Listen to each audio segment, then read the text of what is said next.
not only is it immoral and evil for the government to bring a false criminal case against someone, but to do it against people for the simple act of criticizing the president. That goes to the very heart of our most basic liberties. Welcome to the Mona Charen Show. Delighted you could join us. I'm happy to be joined today by Benjamin Wittes, who's a founder of Lawfare and fellow at the Brookings Institution, because it's been an extraordinary week in law.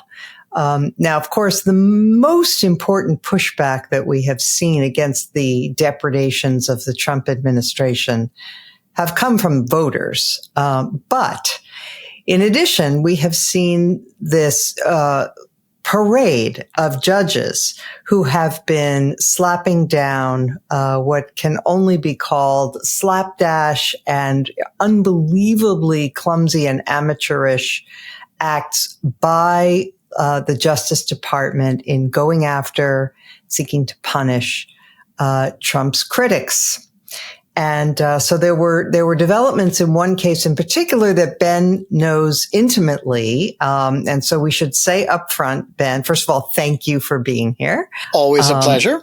And we should explain up front that we're going to talk about the Comey case, and you have a personal relationship to this case. So why don't you explain what that is? Yeah, so Jim Comey and I have been friends for 20 years, and I have a peripheral involvement in, not in the specific events that are alleged in the indictment, but in a broader set of ancillary activities. And so my name shows up in some of the documents, and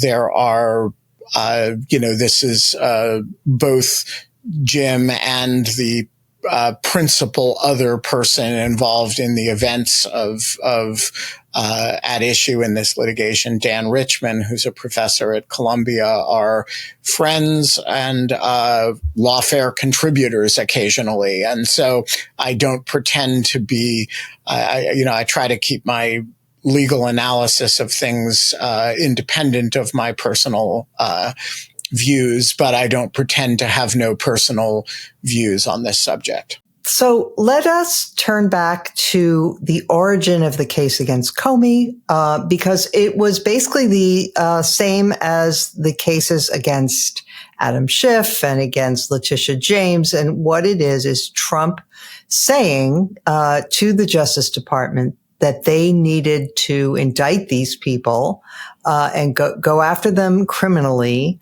Well, he didn't quite say this, but it's implied, as revenge for what was done to him. So here is one of the tweets or posts from Truth Social. Here's what he said. What about Comey, Adam Shifty Schiff, Letitia, and he writes question marks. They're all guilty as hell, but nothing is going to be done. Why? We can't delay any longer. It's killing our reputation and credibility. They impeached me twice and indicted me 5 times over nothing. All caps. Justice must be served now. So that is the predicate. And then he forced out the U.S. attorney in the Eastern District of Virginia, Eric Siebert, because he was not it was disputed, but he apparently was unwilling to bring these indictments, did not think there was a case. And so he appointed Lindsay Halligan, an insurance lawyer. And then what happened, Ben? Take up the story from there. Yeah. So Lindsay Halligan, kind of typifies what I have sometimes described as a sort of general theme of the Trump administration, which is this idea of malevolence tempered by incompetence. And on the one hand, she is a real expression of Trump's hatred of Jim Comey and Letitia James, in the sense that the matter at issue in this case was investigated in 2019 and 2020. There was a decision by the Justice Department under Bill Barr and company not to proceed with any cases against anybody. The U.S. attorney, as you mentioned, who was instructed to review this matter, which is Eric Siebert, came to the same conclusion, apparently, although the government refuses to admit that in court. And so then he was removed, and Lindsay Halligan, who, as you point out, has no prosecutorial experience, was put in the office 4 or 5 days before the statute of limitations was to run on the conduct in question, precisely so that because she would bring the case, a case with which she had no familiarity, and no background. And so, she then proceeded to do that and did it with all of the aplomb and, skill that you might expect from somebody who has no background in the case, has no experience in prosecuting cases, has never been in front of a grand jury before, and is only there because she is a priori willing to do what professional lawyers are not willing to do. And by the way, no assistant U.S. attorney in the office would help her with it because the case has so little merit in the professional judgments of people who actually know what they're doing. And so what happens when you do that? Well, your malevolence starts to be undone by the fact that you actually have no idea what you're doing. And so what has come out in the last week, first in a magistrate judge opinion, and then in a open hearing yesterday in Judge Nachmanoff's court, is just this sequence of Keystone Cop-like mistakes that raise, and we can go into the details if you want, that raise questions about, did they violate the Fourth Amendment? Not once, but twice. Did she make comments to the grand jury that reflect, I was going to say, don't reflect an 8th grade level of civics, but it might be a 5th grade level of civics. Yeah, let's pause right there. Let's go through the bill of particulars first, and then we can come back to the details of them. Sure. Did she get the grand jury to agree to the indictment that Jim Comey is being asked to answer for at all? That seems to be in doubt. An open question. Yep. And so, we are left with a situation in which, quite apart from the merits of the case, and it is worth emphasizing that there is absolutely no reason to believe that Jim Comey lied to Congress or obstructed a congressional investigation as alleged in this indictment. But antecedent to any of the facts of the matter, is there in fact legitimately a case against him at all, is suddenly on the court's plate, as of course is the question of whether Lindsay Halligan is lawfully the U.S. attorney at all. And so you have sort of at every level, I tried today to make a little mental flow chart of all the questions that are currently before the court. And, it's quite a list. It is. And you have both the magistrate judge and the sitting district court judge say things like, we're in unprecedented territory here, because the level of incompetence is so off the charts. It's not the kind of thing that we're used to seeing in any court, far less a federal court. I mean, the standards are a little lower in state courts. You see more mistakes in state court. In federal court, you rarely do. Most of the time when a federal prosecutor brings a case, it's strong. They don't present junk to grand juries. But this magistrate judge, William Fitzpatrick, as you say, he outlined all the flaws that he saw in the transcript and in the way this was done. And, some of them are so elementary that you would say anybody who has watched TV, anybody who has watched a cop show or a lawyer show where what do you know? Well, you know about Miranda rights. Everybody knows about the Miranda rights because in every cop show they say, you have the right to remain silent, blah, blah. But you also know that no one has, under the Fifth Amendment to the U.S. Constitution, nobody has to testify against themselves. You have a right not to incriminate yourself.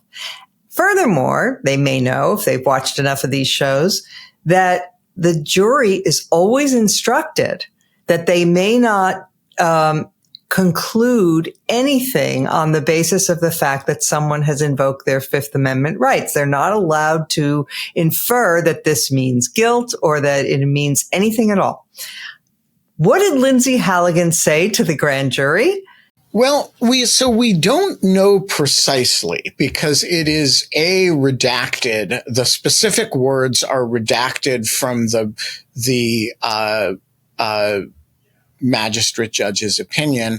And the government filed a document yesterday taking issue with his characterization and providing what it said was the full statement in context, which is also redacted. So let's accept that there's some degree of doubt as to what the transcript says. I'm going on what Judge William Fitzpatrick, how he characterized it. Yeah, so what he characterized it as, she implied or suggested that Comey would have to answer questions at trial, that if she couldn't answer their questions today, he would have to answer them later at trial. That was this was in response to questions from grand jurors. Grand jurors can ask the prosecutor questions. And remember that the prosecutor we think of the prosecutor as a separate entity from the grand jury, but the prosecutor is actually technically the legal advisor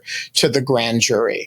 And so this is the grand jury who are not lawyers asking their lawyer questions, and their lawyer, according to Magistrate Judge Fitzpatrick, giving them illiterate answers. Right. So the other thing she is reported to have said by the magistrate is that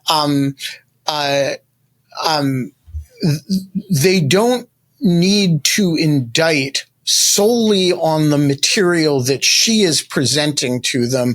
They can assume that the government has more evidence and that it may be stronger.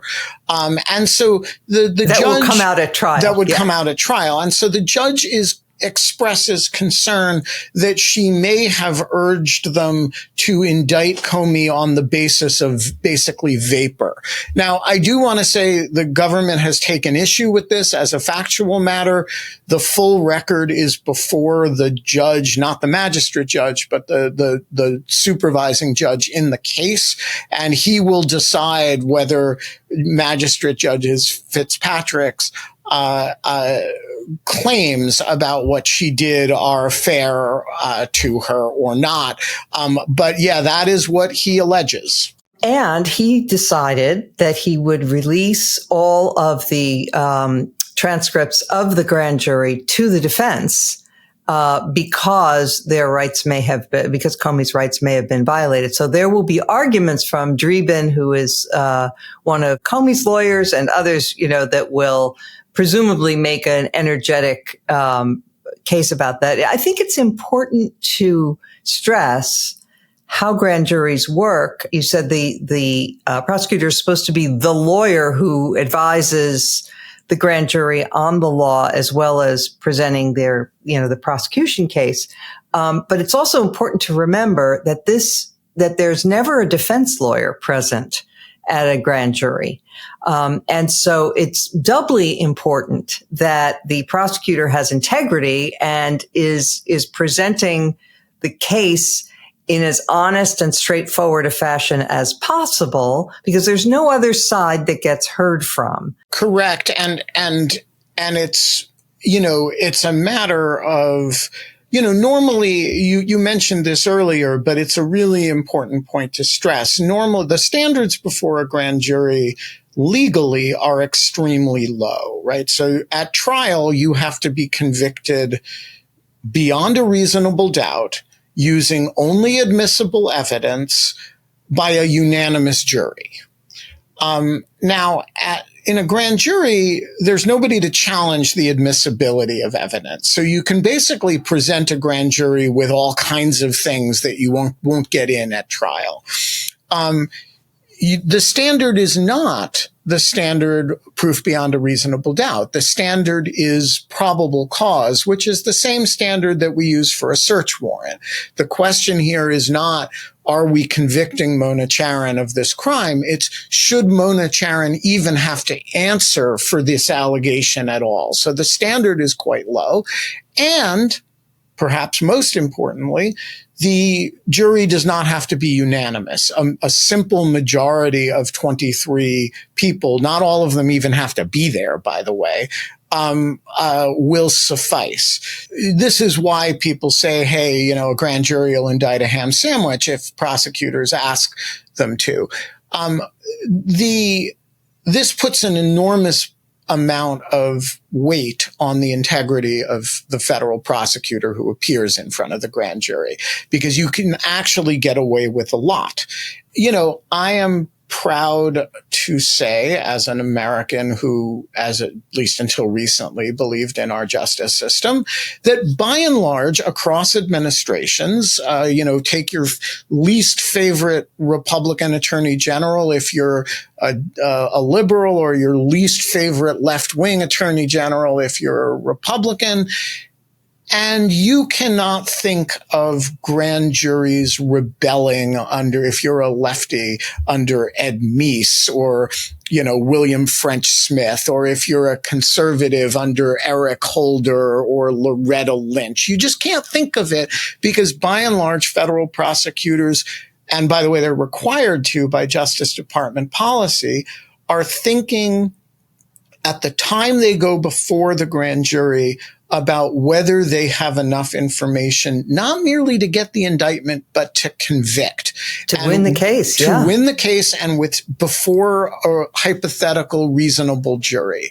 And if you don't have enough information to do that, and you don't know that your information is going to be admissible, you don't even bring the case before a grand jury. And so the result is that grand juries have this kind of reputation as being rubber stamps. They're not actually rubber stamps. It's just that federal prosecutors are wildly giving them wildly more than they need to do their jobs as a general matter. And what happened here is that all of a sudden you have a federal prosecutor who is not smart enough, or doesn't know enough, or isn't ethical enough, or some combination of the 3 or 4 to do that. And all of a sudden you have rampant problems in the grand jury room that ranges from, is attorney-client privilege protected material being presented? Are you misinforming the grand jury about basic questions of, the Fifth Amendment right not to incriminate yourself, right? Are you, we haven't talked about this, but did you present the indictment to the grand jury at all? We'll get to that. But the other big one was this misleading or possibly tainting the process by telling the grand jury, you don't have to make your decision based just on what you're hearing here. You can assume we have more evidence coming. I think we're not used to having substantial litigation about what went on before a grand jury, because it is so rare for the conduct of a prosecutor before a grand jury to be a matter of, if there was a problem in an X investigation, it took place when they authorized the search, or when they, interrogated such and such a witness. The moment of presentation to a grand jury has become in our system almost a ministerial thing, until you have someone who has no idea what she's doing, at which point you get not just a little bit of litigation over a grand jury presentation, but a lot. The grand jury system, I mean, as you say, it's been taken for granted recently that it's kind of a rubber stamp, but we have seen in the last few weeks that grand juries actually are still performing the function that they were intended. I mean, this is an ancient right that was enshrined in our Constitution. It goes back to Anglo-Saxon law. It is there for a reason, which is that the government has ultimate power over all of us. It can deprive us of our property. It can deprive us of our liberty. It can even deprive us of our lives. And the grand jury is supposed to be a safeguard in between the state and the citizen, making sure that the government isn't screwing around and abusing your rights. The fundamental idea of the grand jury is that the king should not be able to point at you and say, Mona Charen, I hate you. I am going to lock you up. And that somebody has to stand in before you have to answer for an infamous crime of somebody has to stand in front of a grand jury and say, here are the facts of what she did. And we have moved beyond that, needing that in most cases, most of the time as a society, because the Justice Department has made a decision to behave like professionals and and to not lock people up because the president hates them. And all of a sudden, and so we concluded from that as a society, oh, this is just a rubber stamp institution. It always does what the government wants. Well, actually, no. What we should have concluded is this is a really important institution if we ever regress back into a more medieval conception of what the criminal justice system is for. And that is what happened. And the moment that is what happened, we started seeing grand juries play their normal function. So somebody in our fair city throws a sandwich at an ICE officer or a CPP officer, and yep. And the U.S. attorney in the district decides to file felony assault charges against him, and a grand jury. And they marched 20 officers to his apartment to arrest him. Right, and a grand jury in Washington said, pardon me, are you fucking kidding us? Exactly. And they refused to indict. There have been a lot of what are called no true bills issued in the last 8 months. And that is because this deep civil liberties protection, it's not that it's outdated. It's that you only need it when you need it. And by the way, the same is true of the Eighth Amendment. If you say, well, it doesn't ban very much, only like the drawing and quartering and tutor punishments and some crazy like cutting off ears kind of punishments. Well, if you're regressing into barbarism, those protections turn out to matter a lot. And so I would say, the grand jury clause is in the Bill of Rights for a reason. The Eighth Amendment is in the Bill of Rights for a reason. And unfortunately, we have made a decision as a society to explore the texture of the barbarisms that these things are designed to prevent. And yeah. I'm proud of the grand jury system that it has stood up. It rejected one of these charges, and it created a record that is now being used by the defense of the abusiveness of this prosecution. Let's just also mention, you said there were a few others, and so it's worth just saying that, and I know there have been some in other jurisdictions as well, but in the District of Columbia, there was a case of a woman who was present at the attempted sort of, kidnapping. They weren't being kidnapped, but, you know, seizure of illegal aliens. And she was protesting this and put her body in between the person that the CPB or whoever it was trying to arrest and that person. And there was a scuffle. And supposedly because of the scuffle, the hand of one of the FBI agents who was present brushed up against some bricks and got a little bit abraded. And so they attempted to file felony assault charges against an officer against this woman. The first grand jury, no bill. The second, they have impaneled another grand jury, no bill. The third, 3 times. Citizens of this city said, sorry, no. And there have been a lot of cases in Los Angeles too, you know, that involve the ICE deployments in Los Angeles. And, you know, it is not a farcical protection. It is only a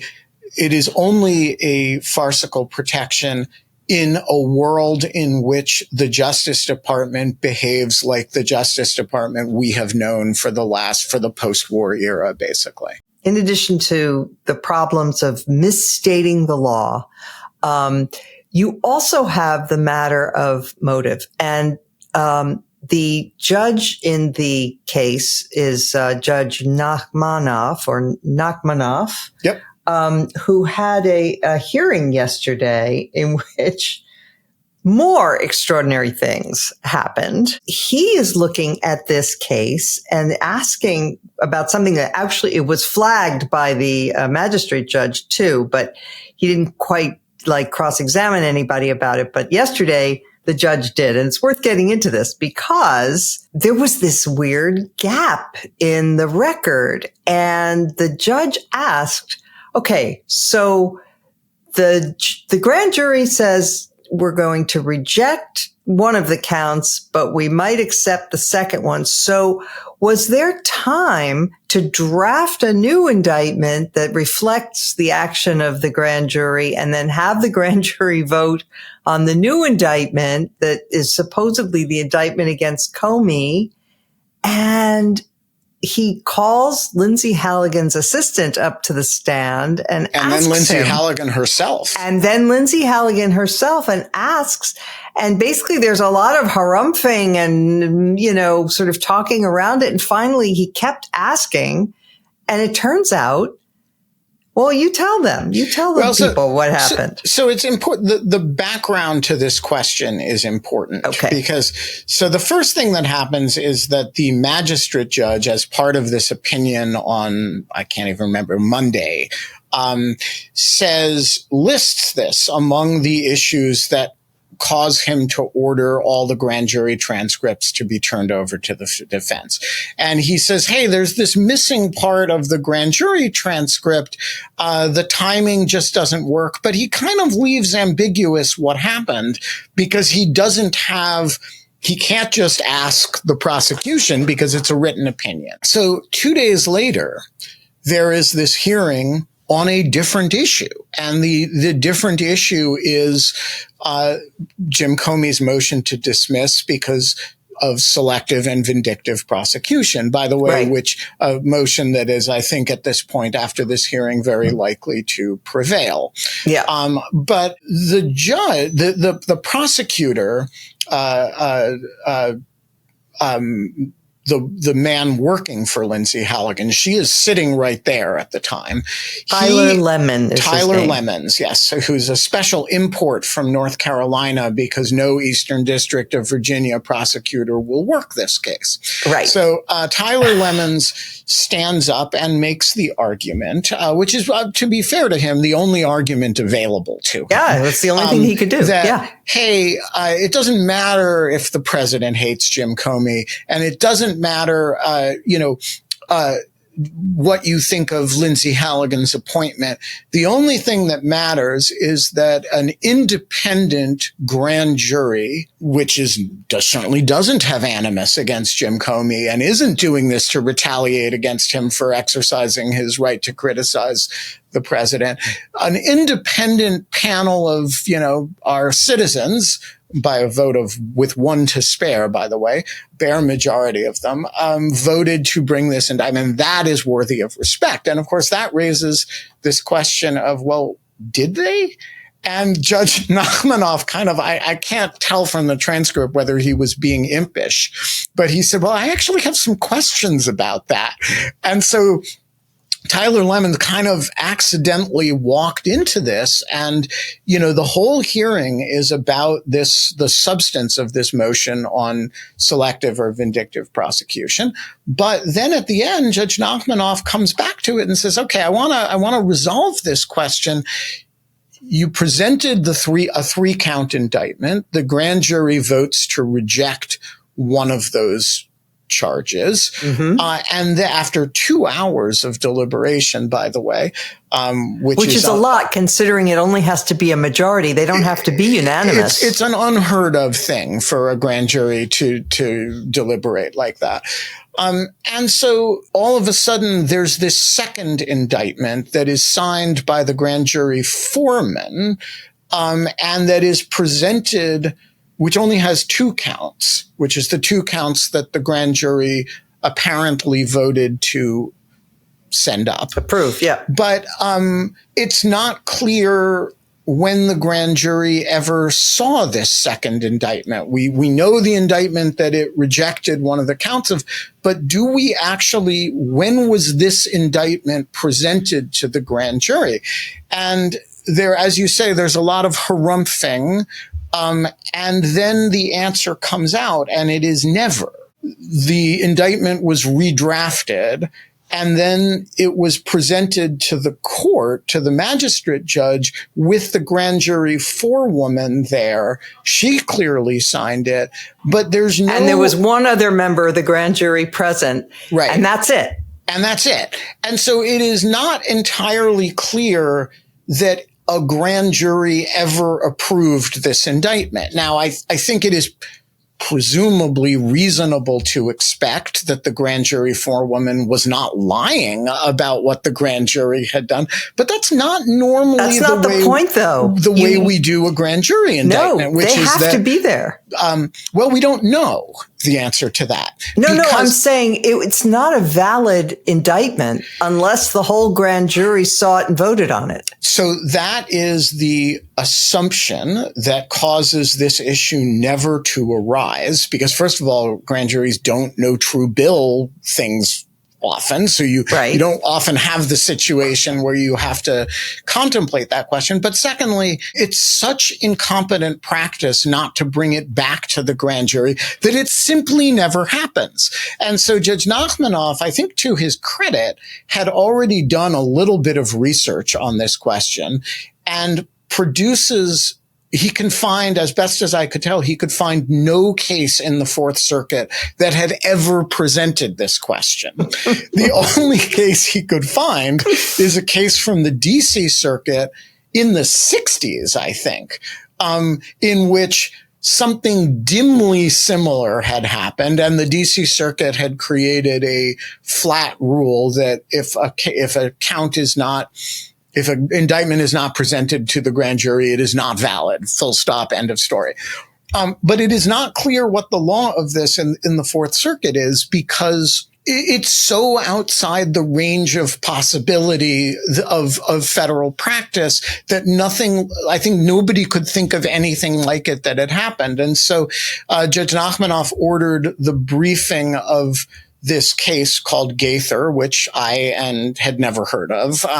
Both sides are now need to brief this question. And so the result of this hearing yesterday is that we don't even know if there is an indictment of Jim Comey.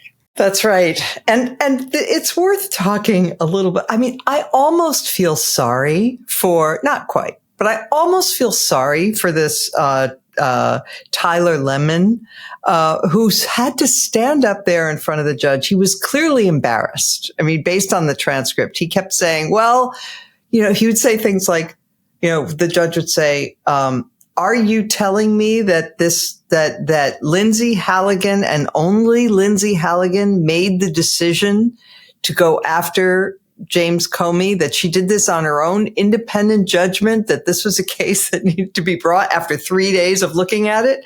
Lemon's responses were things like, well, standing before you here today, Judge, and I'm aware that I have to tell the truth and I can't lie to you. And yeah, that's what I'm kind of saying. It was only Lindsay Halligan, but you could feel how hard it was for him to do this. Well, and there was one particular matter that Judge Nachmanoff held his feet to the fire a little bit, that he was clearly very uncomfortable about, which goes back to this question of whether Eric Siebert, who was removed because he wouldn't bring the case, actually wrote a memo declining to bring the case. And of course he did. There is a declination memo, but the government doesn't want to admit that. And he had to say that. Right. He had to say he'd been instructed not to say. The judge asked him, I just want to be clear, is there a declination memo? And he says, I'm not allowed to answer that question. Wait, let me interrupt real quick. A declination memo is a memo to the file saying, we looked at this case and here's why we chose not to indict. Right. So this would be the first Trump administration declined this case. And now this would be the professional, quite Trumpy, actually, U.S. attorney, but who had limits, declined and was fired for it. So Judge Nachmanoff says, okay, you're the counsel of record in this case. You know if there is a declination memo. Yeah, and he said, did you look into this? Did you check to see if there's a memo? And he confirms that he did, that he in fact knows the answer to this question. And Judge Nachmanoff asks him, why are you unwilling to give me the answer to this question? And he said, have somebody instructed you not to answer this question? And he says, yes, the Deputy Attorney General's office has instructed me that we're still considering privilege questions and I'm not at liberty to answer this question. So in other words, yes, there is a declination memo, and no, I can't admit that. Yeah. And you could see you can read the discomfort in the transcript, on that point. So there were grievous misstatements of law. There were possible violations of the attorney-client privilege here. But above all, it is so obvious. And by the way, it is very, very hard to get, to win on cases of vindictive or selective prosecution. It's very hard. These are motions that get filed and rejected as a matter of routine. They are extremely rare that they prevail. And in the next few weeks, we are going to see 2 or 3 from very different cases. One is Comey's, one is Letitia James's, which is a little bit, it's sort of 2 weeks behind Comey's in briefing and arguments. And the third is Mr. Kilmar Abrego Garcia, who was the gentleman from Maryland who was summarily deported to Secot in El Salvador, and who has then been brought back and who was indicted after his case became embarrassing to the president in an Oval Office appearance with the dictator of El Salvador. And so, these are 3 cases where there are just rip-roaringly strong selective or vindictive prosecution motions that may actually prevail over the next few weeks. So there's been a lot of discussion in the second Trump term that the presumption of regularity has now been called into question. So I hope you can explain what that means and what the implications are for our whole system of justice. Yeah. So the presumption of regularity is a phrase that has a few different meanings in a few different contexts. So one of them is just the idea that when your average government official does their job, we presume, unless there's a reason to presume otherwise, that they're not doing something other than their job. So, the person who processes your tax return, we presume that they are earnestly doing their job processing your tax return. Rebuttable presumption, if you can show evidence that they, were extorting money from you or something, that's a different matter. But the working presumption in the absence of some reason to suspect misconduct is that the performance of a government official is what their job description is. In the context of the Justice Department, there's a very more specific application of the idea, which is that the notion that when a lawyer for the federal government makes a representation to the court, that we presume that representation to be a good faith expression of the truth as that person understands it. That doesn't mean there aren't errors made, but that there is a presumption that that person is not merely an officer of the court, but the person is, like every lawyer, but is also a sworn officer of the law and has taken an oath to protect the Constitution, and that you therefore take seriously the word of the federal government in court. And it is this latter sense of the presumption of regularity that is really taking an ongoing beating. And there are a few reasons for that. One is that the quality of the cases that they're bringing is not just shoddy, it's, violently shoddy, and maliciously shoddy, and then also incompetently shoddy, right? And so the factual underpinnings that there are certain expectations that we have of federal prosecutors is just being attacked on a day-to-day basis. The second reason is that the government has lied to a number of federal district courts, and the judges know this. And so the Abrego Garcia case is an example of that, actually. And Judge Paul Assini's in Greenbelt, Maryland, has been dealing with the fallout from these cases, as has, a number of other federal judges. This is particularly acute in the immigration context. Mm-hmm. But it is also the case in these cases and these criminal cases. And this actually gets us to the merits of the case against Jim Comey and Letitia James. These cases are lies. What was procured from the grand jury, is not an accurate account of what happened. And let's talk about Letitia James. If you read the record in that case, if you read, she is accused of mortgage fraud, and the facts simply do not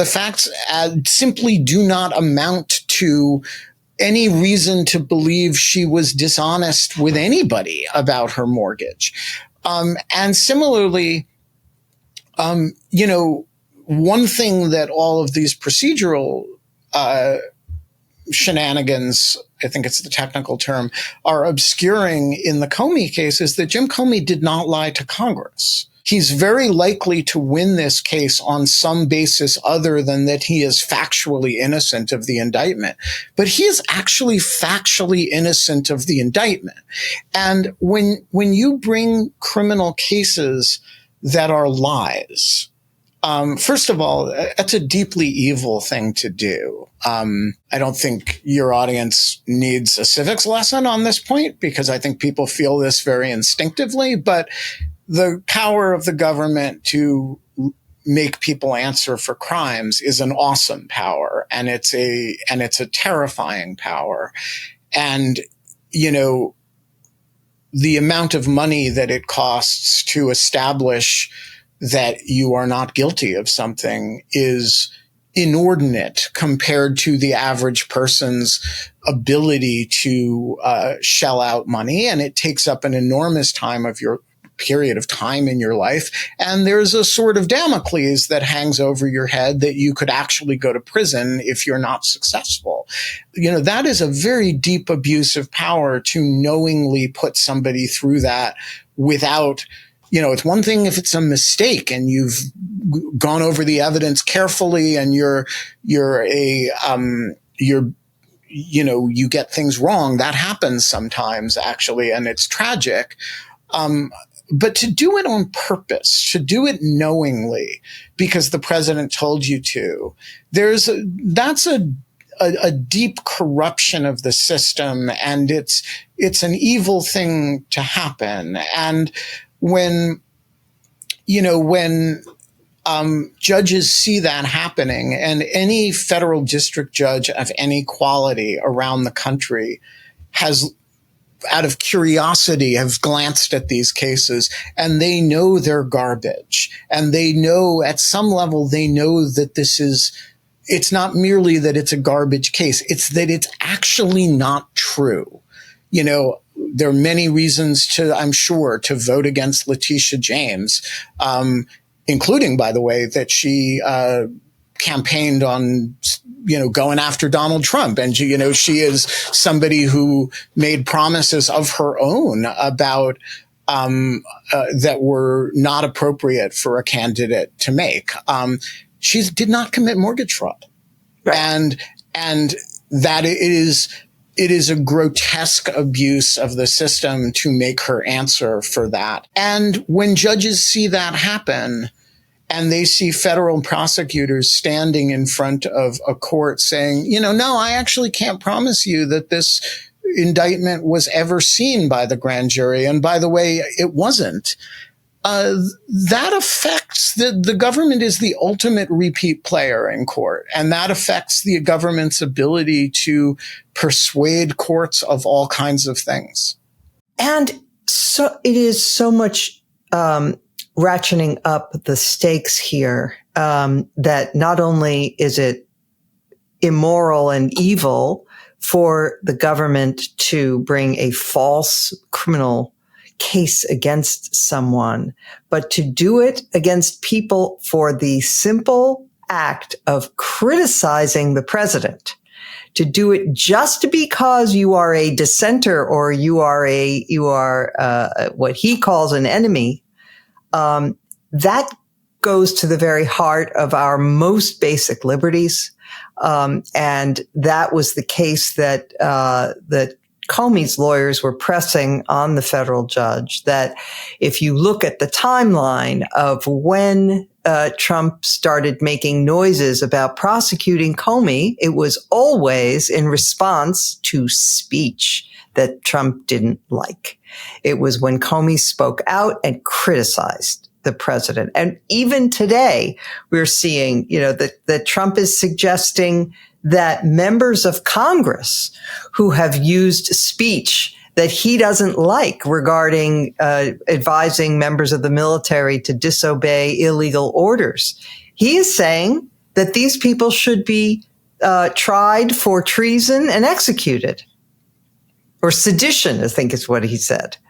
Right. Leave aside that they have immunities of their own. Yes, of course. Speech and debate clause immunity. And that, But that's not the point. The point is that is the level at which he is thinking, and those are the stakes. Exactly. And look, there's another element that affects the Comey case and the Letitia James case that is really, it did not come up into the hearing, but it is, I would say, like the deep text of the Comey indictment, which is that, why does Donald Trump hate Jim Comey? And it's that Jim Comey is the ultimate figure responsible for the Russia investigation. He did not conduct it himself. He was the head of the FBI, right? But if the Russia investigation is identifiable with one person in the minds of the president. That person is Jim Comey.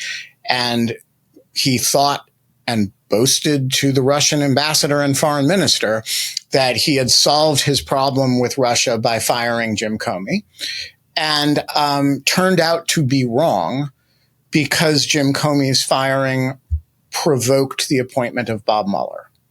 And so in the mind of Donald Trump, there is an ultimate revenge here. And Michael Dreeben did not talk about this in the hearing because there's not really quite a public record of statements to back it up. It's just what we all know about Donald Trump, is that Donald Trump has in his mind a continuous, what he calls the witch hunt, which began with the Russia investigation, turned into the Mueller investigation, turned into the Ukraine impeachment, turned into January 6th, turned into the 4 indictments of him, and turned into the civil cases against him brought by none other than Letitia James. And so there is this through line in which both of them play a role, but at the core, like deep tectonic level, there is the person of Jim Comey, who, by the way,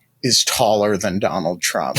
And I think he's taller than everyone. Let's just put that out there. No, but let's, if we're talking about like what really bothers Donald Trump about Jim Comey is a white man. There's not a racial overtone to this, right? There is a masculinity overtone to this. No, I agree with you. I do think that's right. He's really intimidated by somebody who is as casually confident and competent and sure of himself as Jim is.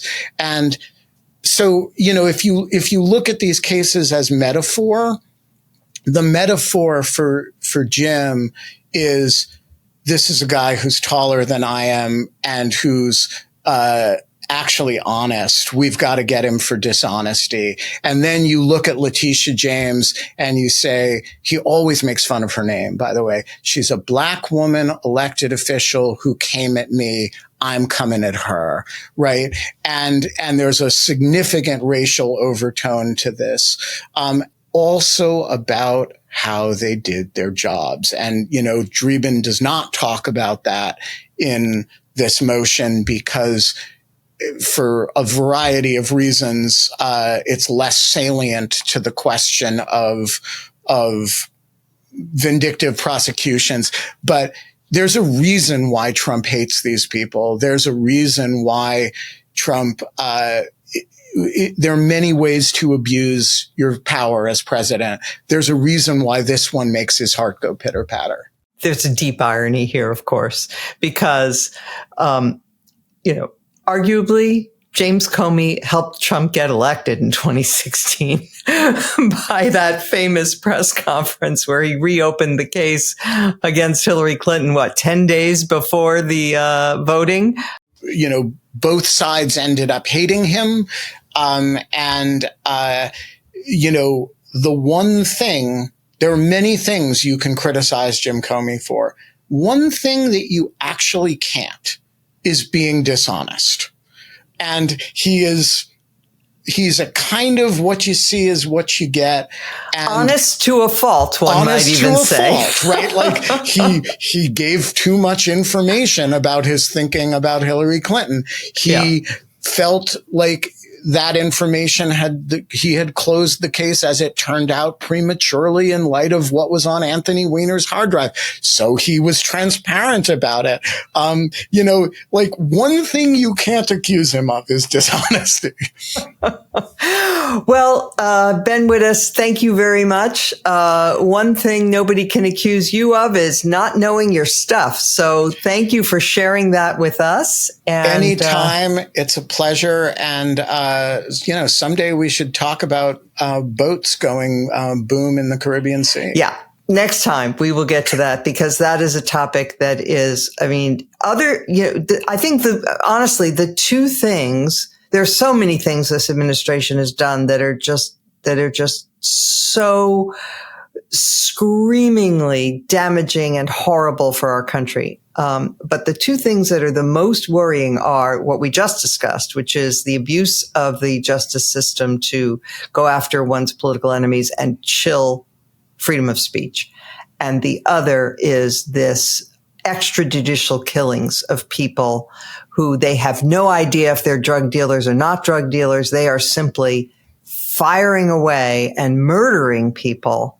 And that is the kind of thing we associate with, with pirates and lawless regimes of every kind. So yeah, we'll have to do another conversation, about the law there and the policy. Anytime. All right. Thank you, Ben.